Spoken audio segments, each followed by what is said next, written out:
नमस्कार, बोल क्लब आजाद है तेरे, मैं अभिसार शर्मा।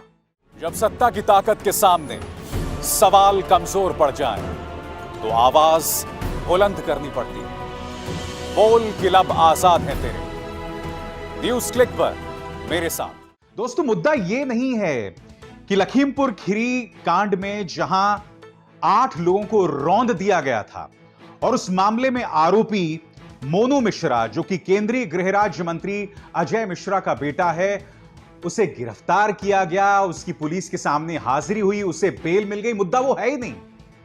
मुद्दा यहां पर यह है कि भारतीय जनता पार्टी सरकार इन मंत्री की बेटों के साथ किस तरह का बर्ताव करती है। आप खुद भी बताइए ना। कोई जेल में रहे भी, अगर मोनू मिश्रा जैसा शख्स जेल में रहे भी, तो पुलिस उनके साथ अंदर क्या बर्ताव करेगी? पूरा वीआईपी ट्रीटमेंट मिलेगा। वो भूल जाइए, मैं आपको 2 वीडियोस दिखाना चाहता हूं। देखिए किस तरह से आज जब वो सुबह हाजिर हुए लखीमपुर पुलिस स्टेशन के सामने, तो पुलिस उन्हें कितने प्यार से, कितने संभाल के उन्हें यहां पर पेश किया जा रहा है। देखिए, मानो न जाने कौन सी जंग जीत कर आए हैं माननीय। और सबसे दुख की बात यह है कि इनके पिता तो अभी से ही मानते हैं कि उनके बेटे का कोई दोष नहीं है। चले, पिता प्यार है, बात समझ सकते हैं, मगर जब पहले से ही आपके ऐसे तेवर हैं, तो क्या वाकई हम इंसाफ की उम्मीद कर सकते हैं? क्या यह उम्मीद की जा सकती है कि पुलिस इस पे उचित कार्रवाई करेगी? और सबसे बड़ी बात, कल सुप्रीम कोर्ट ने जो लताड़ लगाई है, उन्होंने न सिर्फ योगी सरकार पर जो है लताड़ लगाई है, बल्कि सीबीआई पर भी लताड़ लगाई है। उन्होंने कहा कि अगर सीबीआई के जरिए इसकी जांच भी हो गई तो कौन सी बहुत महान बात हो जाएगी। मैं आपको सुनवाना चाहता हूं कि मोनू मिश्रा के जो पिता हैं अजय मिश्रा, अब से मामले पर किस तरह से दबाव डाल रहे हैं। सालों के देश में छुपे हुए उपद्रवियों ने जिस तरह से लोगों को पीटा, अगर आपने वीडियो देखा होगा तो आपको यह भी विश्वास होगा कि अगर मेरा बेटा भी वहां होता तो उसकी भी हत्या अब तक हो चुकी होती। जिस तरह से ये दुर्भाग्यपूर्ण तरीके से झूठे आरोप लगाए जा रहे हैं। तो सुना आपने। और दूसरी तरफ narcotics control bureau Shahrukh Khan के बेटे आर्यन खान को यह कहकर छोड़ने को राजी नहीं है कि अगर आर्यन खान रिहा हो गया तो वो मामले को प्रभावित करने की कोशिश करेगा। अरे यहां पर साफ तौर पर गृह राज्य मंत्री से मोदी सरकार ने इस्तीफा तक नहीं मांगा है। वो आदमी जो है साफ तौर पर कह रहा है कि मेरे बेटे का दोष नहीं है।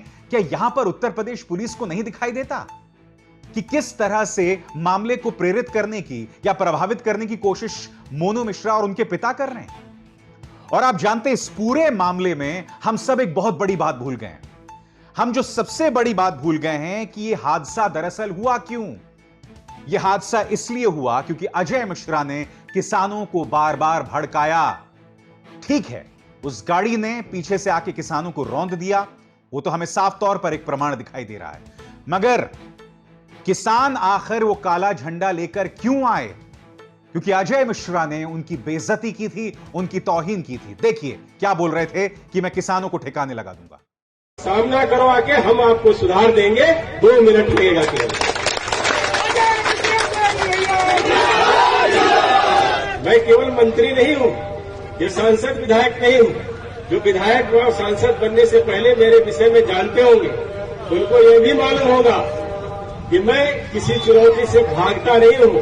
और जिस दिन मैंने उस चुनौती को स्वीकार करके काम कर लिया, तो उस दिन पलिया नहीं, लखीमपुर तक छोड़ना पड़ जाएगा, ये याद रखें। और बात वहां नहीं रुकी। इस वीडियो में आप देख सकते हैं किसानों के सामने से अजय मिश्रा गुजर रहे हैं, उन्हें इस तरह से ठेंगा दिखाते हुए। बार बार अजय मिश्रा ने किसानों को भड़काया, उन्हें टारगेट किया, और फिर एक गाड़ी आती है और पीछे से शांतिपूर्ण प्रदर्शन कर रहे किसानों को रौंद की चली जाती है। मुझे दुख सबसे ज्यादा यह हो रहा है दोस्तों कि सत्ता में आने से पहले प्रधानमंत्री नरेंद्र मोदी ने कहा था कि जिन जिन सांसदों के खिलाफ केसेस होंगे, मैं उन केसेस की खास तौर पर जांच करवाऊंगा और फास्ट ट्रैक कोर्ट से उसका जल्दी से मैं तुरंत निपटारा करवाऊंगा। याद है आपको प्रधानमंत्री का वो बयान? क्योंकि अगर प्रधानमंत्री आप अपना खुद का बयान भूल गए हैं तो मैं आपको सुनवाना चाहता, और मैं चाहता हूं देश की जनता सुने कि प्रधानमंत्री ने हमें क्या वादा किया था। सुनिए। हमने तय किया है, जितने लोग विधानसभा में चुन करके आए हैं, जितने लोग पार्लियामेंट में चुन करके आए हैं, उनके जितने भी पेंडिंग केसेस होंगे, जितने भी आपराधिक मामले होंगे, उन सारे के सारे मामलों के लिए अलग कोर्ट की रचना की जाएगी। सुप्रीम कोर्ट की निगरानी में सारा काम चलाया जाएगा और 1 साल के भीतर भीतर दूध का दूध, पानी का पानी हो जाए। जो अपराधी हैं लेकिन राजनीति में आगे बढ़ चुके हैं, वो जेल जाएं, एक शुद्धि की शुरुआत हो जाए। प्रधानमंत्री का आज यह बयान इसलिए बहुत अधूरा, खोखला लग रहा है क्योंकि अजय मिश्रा पर तो हत्या तक का मामला है। अजय मिश्रा साफ तौर पर यहां देखे जा सकते हैं कि जो आरोप उनके बेटे मोनू मिश्रा पर लगे हैं, आशीष मिश्रा पर लगे हैं, उससे वो किस तरह से प्रभावित कर रहे हैं। और प्रधानमंत्री, सबसे बड़ी बात, आप इस मुद्दे पर खामोश हैं।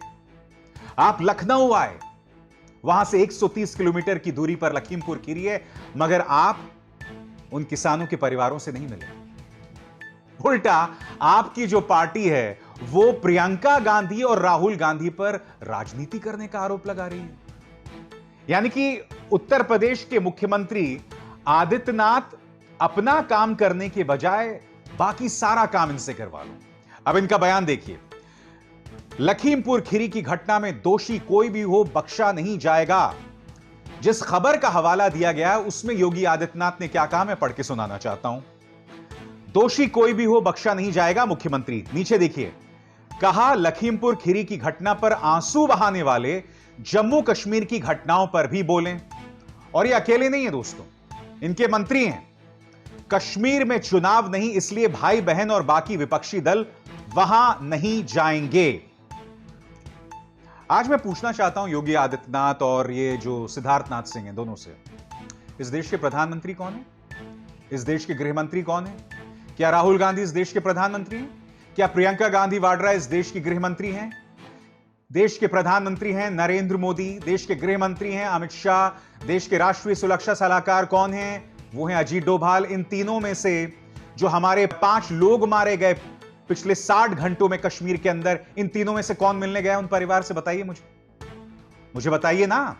और ये सरकार तो हिंदू हितों की बात करती है।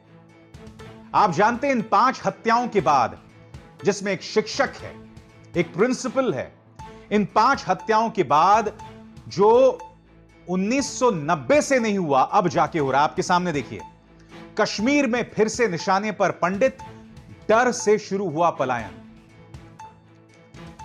यह वो पॉलिटिकल पार्टी है जिसने कश्मीर के नाम पर वोट्स बटोरे। इन्होंने कहा धारा 370 हट जाने के बाद आतंकवादियों की कमर टूट गई, फलाना ढिमकाना, नोटबंदी के बाद अब आतंकवादियों का जो पूरा इंफ्रास्ट्रक्चर है वो ढह गया। आपके सामने देखिए ना साहब, मेरे कश्मीरी पंडित भाई बहन जो हैं वो पलायन करने पर मजबूर हैं, वो भी उस सरकार के नेतृत्व में जो हिंदू हितों की बात करती है, कश्मीरी पंडितों के नाम पर सियासत करती है। बताइए। और योगी आदित्यनाथ ये बात कर रहे हैं।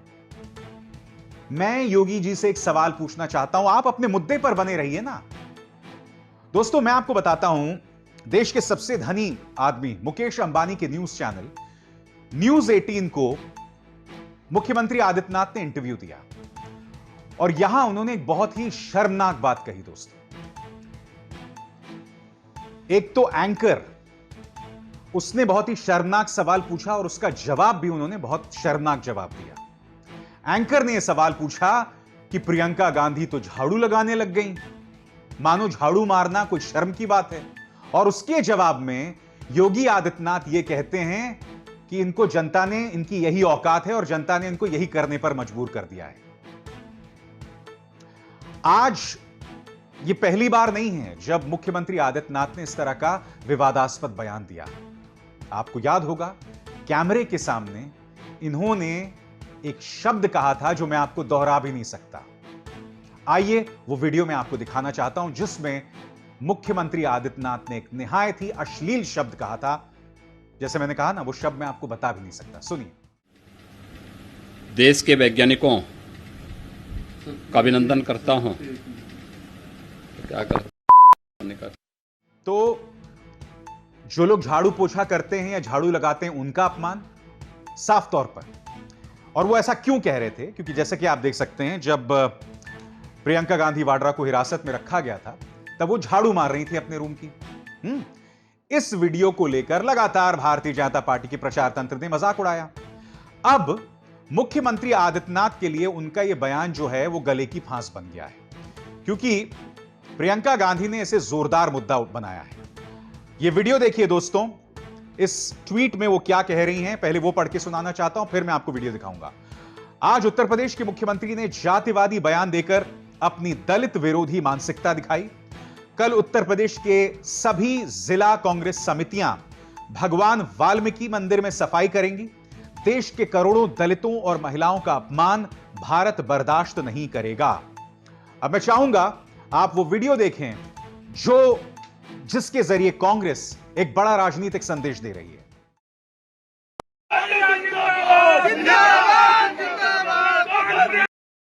कांग्रेस ने इसे बहुत बड़ा मुद्दा बनाया है दोस्तों। क्या कह रहे हैं पार्टी के नेता अजय कुमार लल्लू आपके स्क्रीन पर? मुख्यमंत्री योगी आदित्यनाथ महिला विरोधी हैं, दलित विरोधी हैं, सफाई कर्मी विरोधी हैं। मुख्यमंत्री जी, निश्चित तौर पर आपके इस घमंड को महिलाएं और दलित समाज के लोग उखाड़ फेंकने का काम करेंगे। देखिए, यह सवाल उठना तो लाजमी है ना। हाथरस में एक दलित बेटी के साथ बलात्कार और फिर उसकी हत्या हो जाती है। प्रशासन रातों रात उसके शव को जला देता है, और यही नहीं, परिवार को उसके अंतिम संस्कार में उपस्थित होने की अनुमति तक नहीं मिलती है। बाद में law and order ADG Prashant Kumar कहते हैं बलात्कार ही नहीं हुआ। फिर इलाहाबाद हाईकोर्ट इनके मुंह पर तमाचा मारता है। खुद सीबीआई कहता है हां साहब, बलात्कार भी हुआ था और बाद में हत्या हुई थी। तो लगातार एक सोच दिखाई दे रही है, एक दलित विरोधी सोच दिखाई दे रही है, और मुख्यमंत्री खुद बढ़ चढ़ के इसकी अगुवाई कर रहे हैं। मैं जानना चाहता हूं ना मुख्यमंत्री से, आपने ऐसा क्यों कहा कि ये तो सफाई झाड़ू पोछा मारने लायक ही हैं? क्या आपके मन में झाड़ू करने वाले लोगों के प्रति नफरत है? बताइए ना। इस सवाल का जवाब देते क्यों नहीं बन रहा आपसे मुख्यमंत्री आदित्यनाथ? विपक्ष दोस्तों लगातार मुख्यमंत्री आदित्यनाथ पर दबाव बढ़ा रहा है। पूर्व मुख्यमंत्री अखिलेश यादव अब जल्द एक यात्रा निकालने वाले हैं, एक विजय यात्रा निकालने वाले हैं, और उनका बयान एक्सप्रेस कॉन्फ्रेंस के जरिए आया है जो आपके स्क्रीन पर है।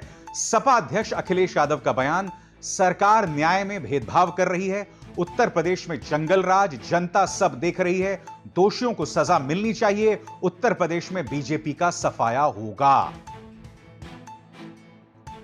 क्योंकि दोस्तों मैं आपको बताता हूं होता क्या है। उत्तर प्रदेश में जब लॉ एंड ऑर्डर का प्रॉब्लम होता है या लॉ एंड ऑर्डर की समस्या होती है, तब ये लोग क्या कहते हैं कि विपक्ष कश्मीर क्यों नहीं देख रहा, और कश्मीर में लगातार कश्मीरी पंडितों को मारा जा रहा है। जिम्मेदारी उस सरकार की या उस पॉलिटिकल पार्टी है जिसकी सत्ता इस वक्त कश्मीर में है, क्योंकि प्रशासन इस वक्त भारतीय जनता पार्टी के हाथ में है। वहां पर आप किसको ब्लेम करते हैं? वहां पर आप ब्लेम करते हैं उदारवादियों को कि तुम यहां पर सवाल क्यों नहीं कर रहे।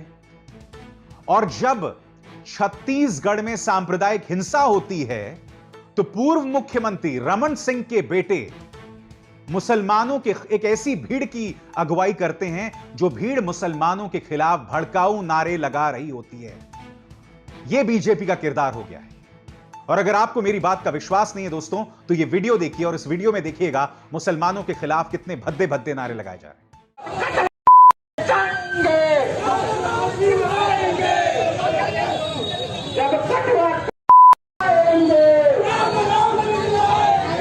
मैं फिर कहना चाहता हूं, जब एक जगह पर लॉ एंड ऑर्डर खराब होता है तो वहां सरकार की पहली प्राथमिकता होती है, जवाबदेही सरकार की होती है, और फिर विपक्ष का किरदार होता है कि कुछ ऐसा ना करे जिससे माहौल बिगड़ जाए। मगर विपक्ष को यह पूरा अधिकार होता है कि वो पीड़ितों से मिले। जो मैंने अभी अभी आपको छत्तीसगढ़ का वीडियो दिखाया, उसके अंदर बीजेपी के मुख्यमंत्री, पूर्व मुख्यमंत्री रमन सिंह के बेटे अभिषेक सिंह जो यात्रा निकाल रहे हैं, उसके अंदर इस तरह के भड़काऊ नारे क्यों लगाए जा रहे हैं? भारतीय जनता पार्टी आखिर क्यों चाहती है कि छत्तीसगढ़ में बड़े पैमाने पर दंगे शुरू हो जाएं? जिन राज्यों में बीजेपी की सत्ता है वहां पर इनकी कोई जवाबदेही नहीं। जिन राज्यों में इनकी सत्ता नहीं है, वहां पर इस तरह से माहौल खराब किया जाता है। आप बताइए ना, मैं आपके सामने सिर्फ तथ्य रख रहा हूं, यह मेरी कल्पना की उड़ान नहीं है। इन तथ्यों का क्या जवाब है बीजेपी के पास? क्योंकि इनमें से किसी के नेता की हिम्मत नहीं है कि वो मेरे सामने आके बैठकर मेरे सवालों के जवाब दें। खैर, हम लगातार ये मुद्दे आपके सामने लाते रहेंगे, क्योंकि इस कार्यक्रम का नाम है बोल के लब आजाद है तेरे। अब अभिसार शर्मा को दीजिए इजाजत। नमस्कार।